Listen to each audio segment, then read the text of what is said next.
The most important star in Mario Party is this one. Yep, that one right there. Trash boat! So, you know when you're playing Mario Kart and you're doing really well in a race, leading the pack even, feeling all good about yourself, but then, oh gosh golly, you hit that final lap and you already know what's in store. Some type of bootiness is inevitably creeping up to ruin your well-deserved first place finish. A colorful shell, an unforeseen lightning strike, or a banana peel that you yourself laid down 2 laps ago, it's always something. Man, that can be pretty irksome, right? Having all your hard effort be for naught? Well, sure. Yet on the flip side, that's sort of a major appeal of the series. This wacky X factor that enables everyone, even those lagging behind, the chance to still taste the sweet glory of triumph. And it's precisely the bite-sized nature of individual races lasting only a mere couple of minutes that makes the sting of getting smacked unfairly much more tolerable. Like, oh, I got duped by my grandma last round? I already forgot about it, whatever. Now, with all that in mind, do me a solid and take a second to imagine that you're playing in a single race that lasted an entire hour and these same shenanigans went down. I have a suspicion that all of a sudden that frown on your face isn't going away as quickly. If you couldn't tell, I'm alluding to a game of Mario Party. Hold up, don't get it twisted one bit. The ability to overtake another player ahead of you through a myriad of devious situations at a drop of a dime is more than welcomed in Mario Party. In fact, it's an attribute that I'd strongly urge, as it makes for memorable moments that will have the group roasting the less fortunate, all while secretly holding their own breath, praying that they're not the next victim. That's because, yeah, that sting that comes along with going from a surefire win to why am I in last place after unloading such a chunky time commitment certainly can leave more than just a small mark, to the point where you may contemplate the whole thing being a dreadful waste of an afternoon. This kind of attitude would be understandable, however, the devs knew that these scenarios could rub players the wrong way and made sure to implement a measure to ease any unavoidable jank thrown their way. For when the last turn ends and the final minigame is played, the party ain't over just yet. It's time to award the bonus stars. Bonus stars? What the barnacles is that? I'm glad you asked. These are extra stars that are awarded during the end of party ceremony to the players who excelled the most in a particular category throughout the game. What is normally a sequence of events that is sped across while mashing A to see who won could honestly be, and I don't want to sound overly dramatic here, the secret sauce to Mario Party that elevates the entire experience by keeping it anchored to a sense of strategy.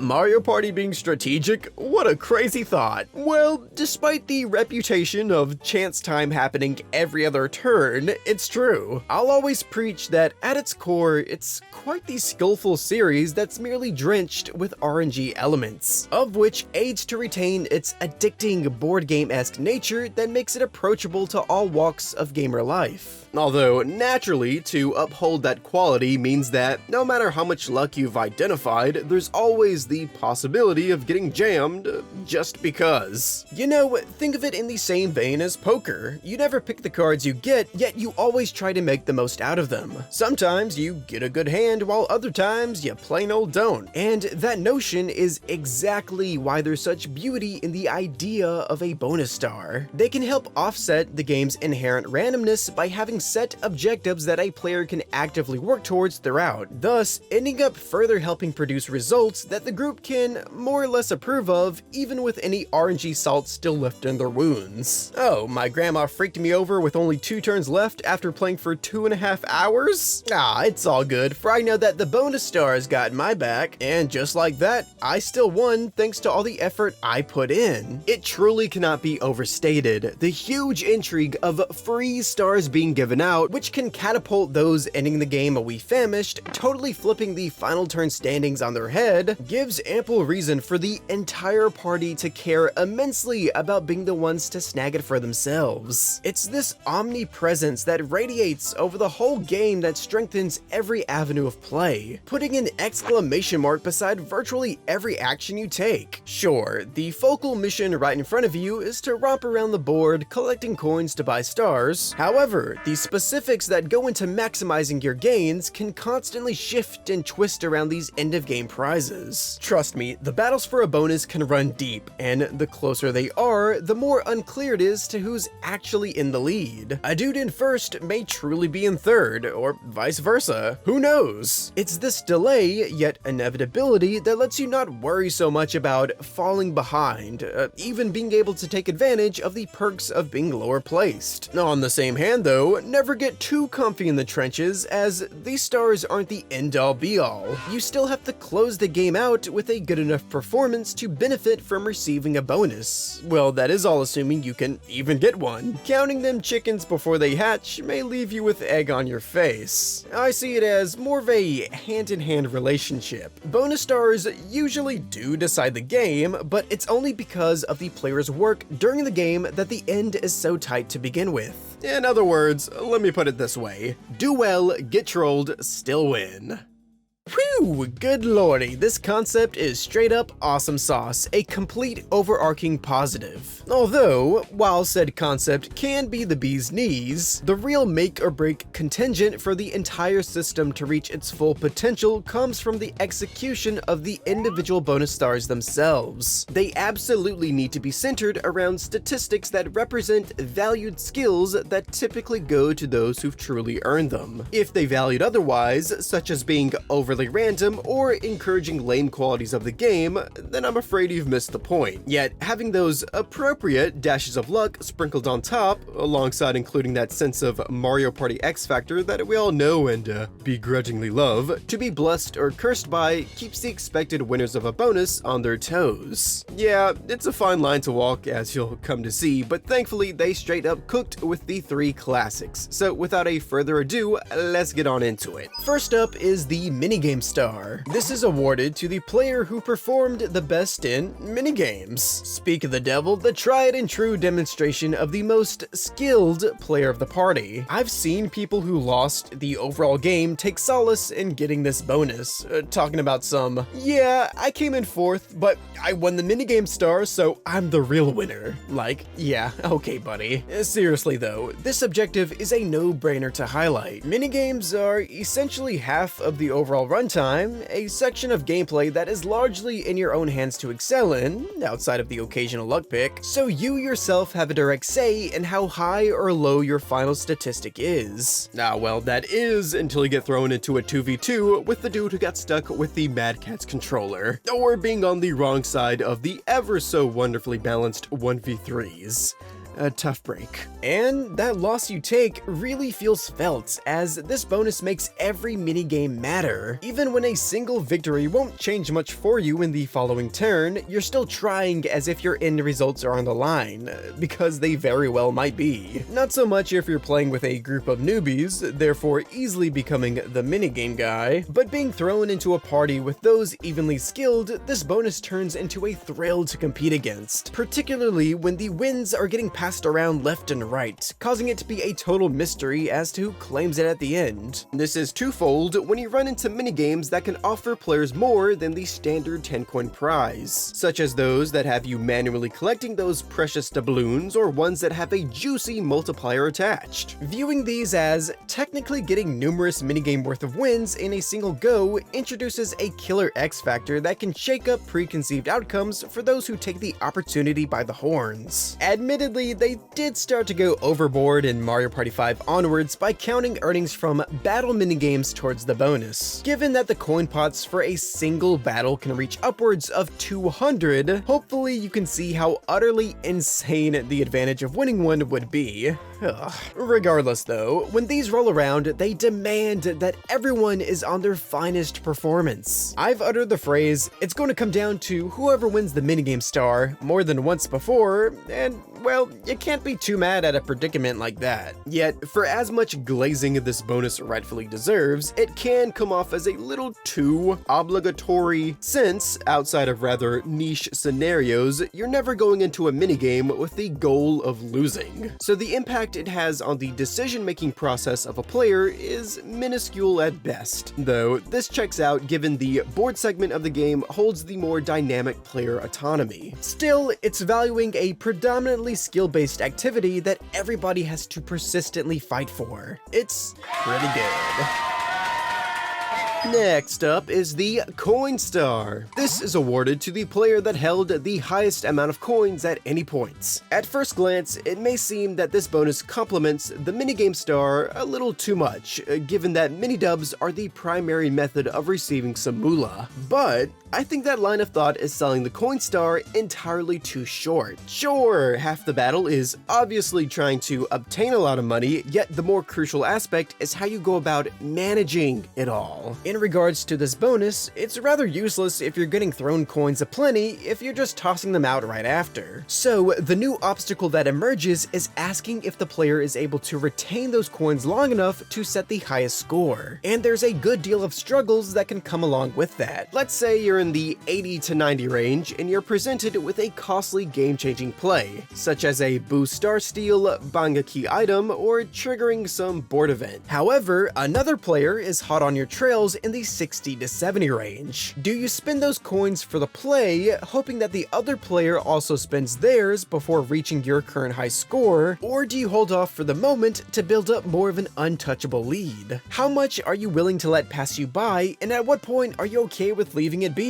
Although, choosing to be stingy may end up not being much of a choice if you happen to run into an event that takes away or even deletes your entire stash in a snap. And don't worry, the same grappling mindset is firing through the players trying to overtake the bonus as well. Perhaps even more so, given that they have a set value to reach, and missing that mark even by a single coin will prove their fruits of labor squandered. You could try to grind for turns on end, only to end up coming up short, yet on the other hand, you may catch it sooner than you expected, in part to the countless events that can shower you in coins, or even better, redistribute another player's coins for yourself, turning their wallet, in other words their coin star, into your own. This constant evaluation of opportunity cost runs rampant through every instant of coin gain and loss, which, when you think about it, really does encompass pretty much everything, making the fickle act of holding coins that much more interesting. It rewards those who can be patient, wise, and even lucky enough to build up that fat wallet, yet needless to say, there's always an underlying risk to having a fat wallet. Man, this is what I'm talking about when I say that a bonus star done right can add so much to the established formula. It's simple, yet way too effective. It's pretty good. Last but not least, there's the Happening Star. This is awarded to the player that landed on the most happening spaces. Okay, by far this is the most random bonus out of the bunch, though that doesn't necessarily have to be such a bad thing. You must keep in mind what action the bonus is asking of the player, in this case, to land on happenings. These spaces are generally among the most exciting of any given board, as they tend to be directly tied to the central board mechanic, or at least some type of status affecting event, so promoting players to take part in that serves to make things more enthralling, especially when said happenings have a direct impact on multiple players at once, whether it's regarding their positioning or their resources, for better or for worse. It truly is that consequence of a happening that makes the requirements, assuming you want to be in the running for the bonus, of landing on them to be the main source of interest. Coupled with dealing in the nature of dice-based movement, there's a non-0% chance that you'll not land land on a single happening the entire game. And while junction choice and item play can help your odds tremendously, the moment you are given an option to do so, there's a heavy consideration to take. Yes, sometimes a happening causes an event that you can easily shrug off. Though, what if it's not? Sure, I got an extra stat increase, but hey, now I'm on the complete other side of Creepy Cavern away from the star. Not so good.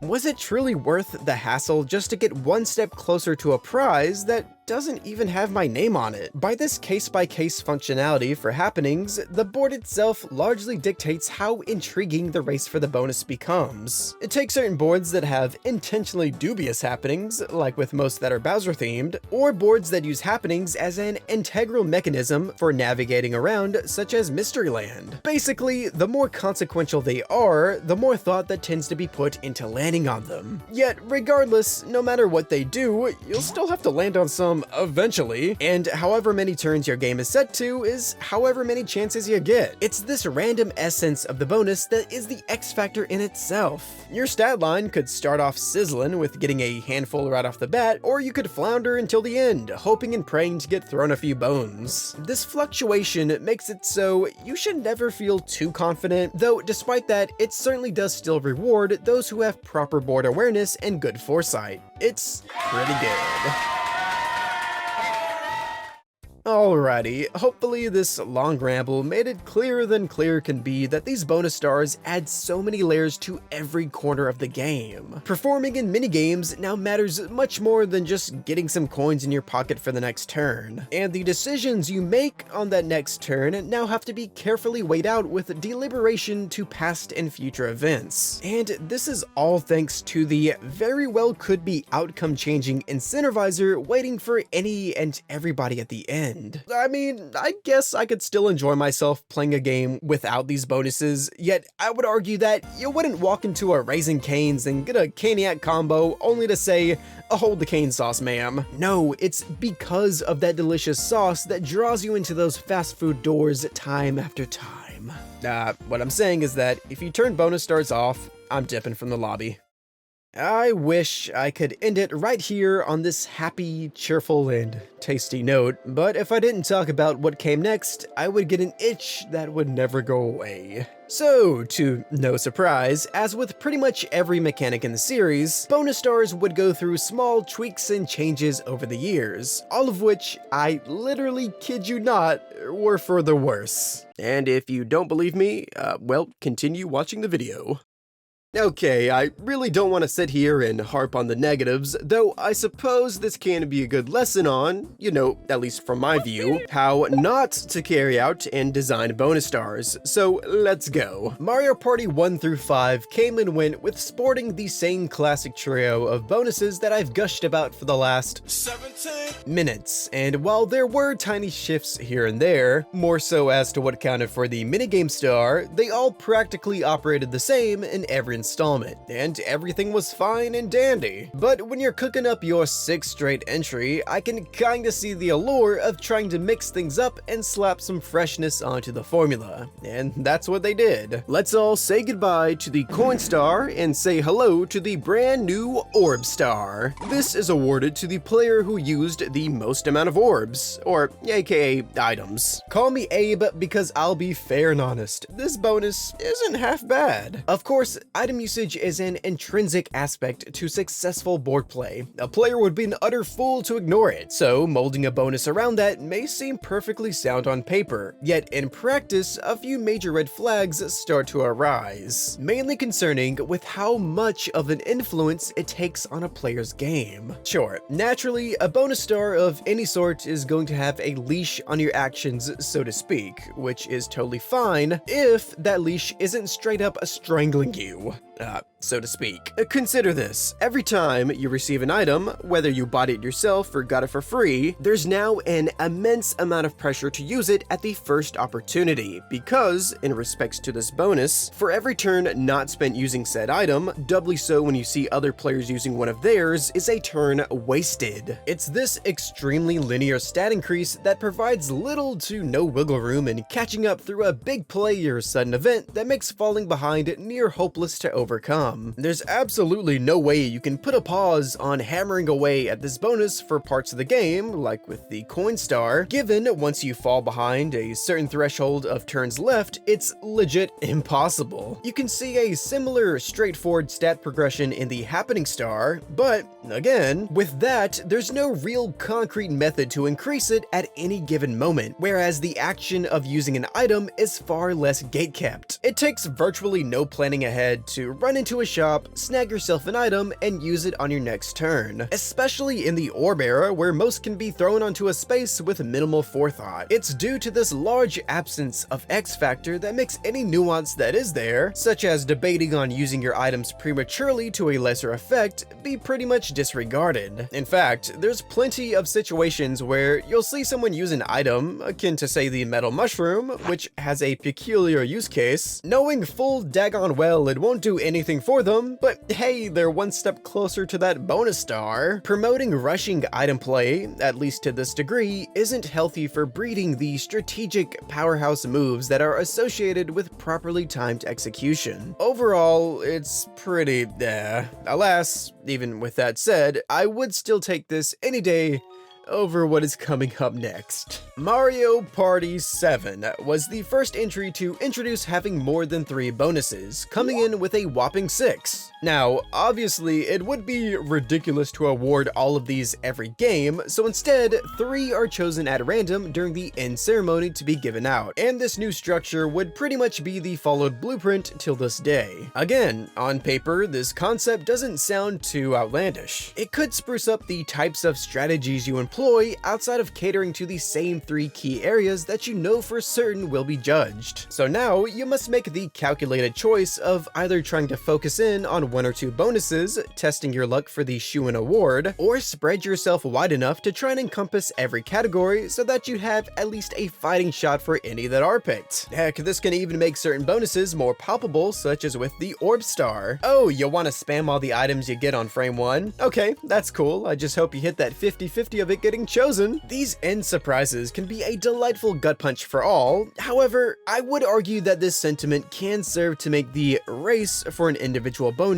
feel more disconnected between players. If not everyone is trying their best for a particular bonus, given that they're not all on the same page on what to be fighting for, then any tension that may otherwise be built falls flat. Like, oh, he has 1 happening space over me and there's 3 turns left? Can I possibly snag 2 more before it's over? It may not even come up, so whatever. While I'd still probably prefer knowing from the start, I could stomach random bonuses a bit more if there were a certain compromise, like announcing them at the latest during the final 5 turns event. You'd still be left in the dark for most of the game, but now here comes a frantic rush right at the end caused by that knowledge dump. Well, who am I kidding? I can theory craft all day, but when it comes down to it, this type of setup requires more than 3 good bonus stars to work. And unfortunately, from this point onwards, all the new bonuses introduced range from being bad to really bad. So strap yourself in while we dive into the dumpster with the Sightseer star. This is awarded to the player that traveled across the most amount of spaces throughout the game. Awesome! We're now just giving out stars to the luckiest fellow.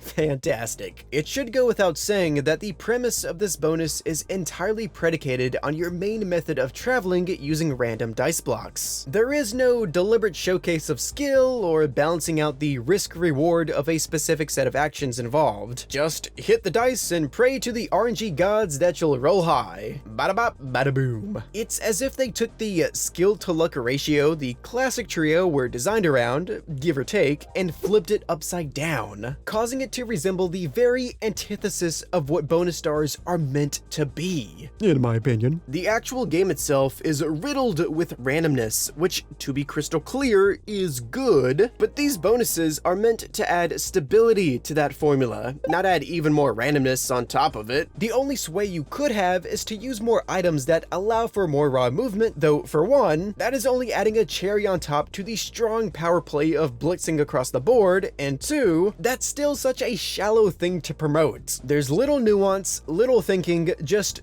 big number good. Yet, sometimes, little number good if you're going for the Slowpoke star. This is awarded to the player that traveled the least amount of spaces throughout the game. Yeah, so all of that over-reliance on RNG redonkulousness from the Sightseer star also applies here, though I will say that the idea of a pity bonus rewarding those less fortunate is something I can maybe get behind. Now, rolling low isn't always bad. In fact, it can save your buns at times, yet generally speaking, movement is power in Mario Party. So getting unlucky with your rolls can certainly stunt your game plan, so sure, I guess. But still, it's not as if you really earned it, per se. Speaking of misfortune, there's the red star. This is awarded to the player that landed on the most red spaces across the game. Let's sadly welcome the first of a handful of what I'll dub dollar store happening stars. Go ahead and take all that cool stuff I yapped on about promoting players to land on happenings, which usually causes a direct interaction with the board itself and or other players, and replace it with a space that takes away a couple of coins.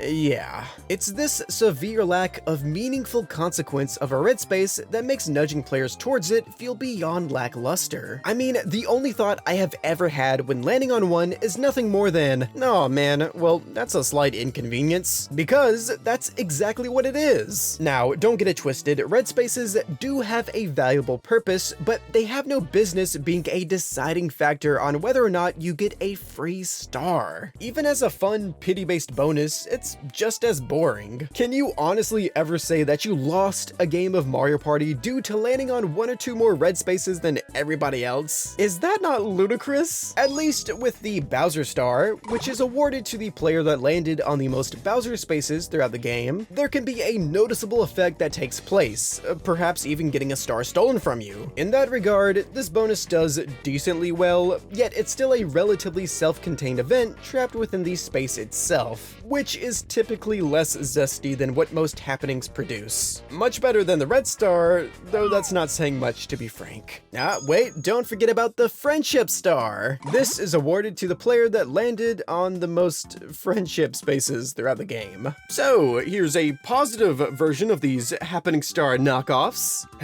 Sorry, positive in that landing on a friendship space, for the most part, is a purely good thing that will benefit your standings. The actual bonus itself is still pretty garbage. Yeah, I'm just going to end up repeating myself, so let's move on to another DS exclusive that's a lesser version of another bonus, the Hex Star. This is awarded to the player that used the most amount of hexes. Basically, a nicher item star, given that hexes are a primarily grab and throw type of item, meaning that they're more or less, really trying not to undersell them here, intended to be used soon after obtained, since of course they only benefit you when another player lands on them. Thus, that itch of opportunity cost with premature usage isn't as itchy. Now, it would have been interesting if you made the players decide on which type of item to get from, say, the shop visits, almost as if you're pitting the two bonuses against one another, but nah, hexes are only ever picked up through these free walk-by spaces. It got me like, Go to sleep, go sleep, little pig. What's that? No way! A bonus that's literally unfair? I must be dreaming of the shopping star! This is awarded to the player that spent the most amount of coins in the item shops throughout the game. Outside of continuing the trend of scraping the bottom of the barrel of end-of-game statistics to use for bonuses, this one sounds fine enough, right? Well, the keyword here is coins spent, and it just so happens that in 7 and 8, the item shops are set up with dynamic pricing. This means that while every player has equal odds of rolling which items are in stock per visit, the cost of said items are dependent on your current placement position. Those higher up have to shell out more, while those lower down get them for cheap. Truthfully, this mechanic in a vacuum is actually pretty neat. I'm all for it. But in regards to the bonus, it presents an automatic edge for the player in first. For example, if they in fourth place bought the same exact set of items across the party, the player player in first would win the bonus purely on the merit of having to spend more money doing so. I do realize that it's not super realistic to stay in one position the whole game, yet any sort of advantage at any time for a bonus star is simply uncalled for. So I still must say, very well thought out, guys. I take it that they learned from their mistake and modified it later on, so now it's only dependent on how many items you bought regardless of the price. A wee bit better, but I don't know, it's similar to say the item star in that merely visiting and therefore buying an item to use is not that strict of an action. Thus, there's hardly anything to engage with here. Like, you make it to the shop and even if you have a super tight budget, you can just buy a cheap throwaway item for a couple of coins. It counts the same as splurging on the most expensive, so who cares? In the wise words of a Bartholomew Simpson, ay caramba.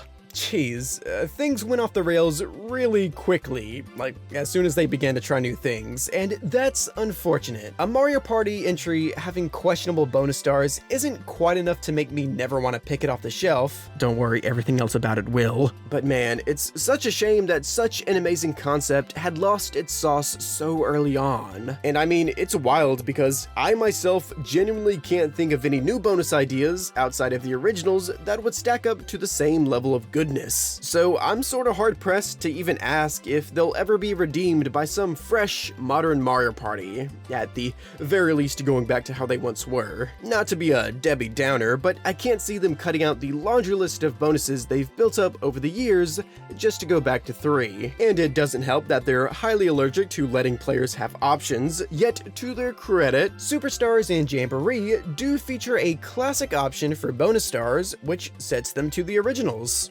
Wow, problem solved, right? Just choose that whenever you play, ya goober. Well, outside of the fact that in Jamboree you have to play a full 30-turn game for all 3 to appear, like, brother, what? These so-called classic bonuses aren't entirely how I remember them. For starters, the happening star is actually untouched. I mean, it's hard to mess that one up. Though the constant reinforcement of movement items that let you fully control your outcome does water down the whole board awareness mixed with luck aspect. Like, oh, I'm not doing so hot halfway through the party? Well, I can fix that. The minigame star has been shaken up some by now only accounting for minigame wins, not coins won from said minis. Which isn't a huge deal, but it does take a boot to that X factor coming from coin and multiplier minigames, making them lose a bit of their flair. Now, those bonuses are definitely small potatoes compared to what they did to my precious coin star. Sorry, I mean Rich Star. Instead of the bonus being high score based, the highest amount of coins held at a single time, it now judges for the most coins collected throughout the entire party. So all that strategicness tied to managing your coins and whatnot is zapped away. Who cares if you're burning through your cash as soon as you get it, so as long as you're getting more. It takes this thought-provoking and action-influencing objective and throws it onto the back foot, making it something you hardly ever have to actively think about. Because we all know who likes to think anymore. The saddest part is that these youngsters nowadays don't know what they're missing, settling for unknown mediocrity. Now, that being said, I feel like I've been sort of grandstanding this whole video, so let me say that if you like these more goofy, laid-back, and random bonuses, then be my guest. That's perfectly fine. I just think you're wrong and a little stupid.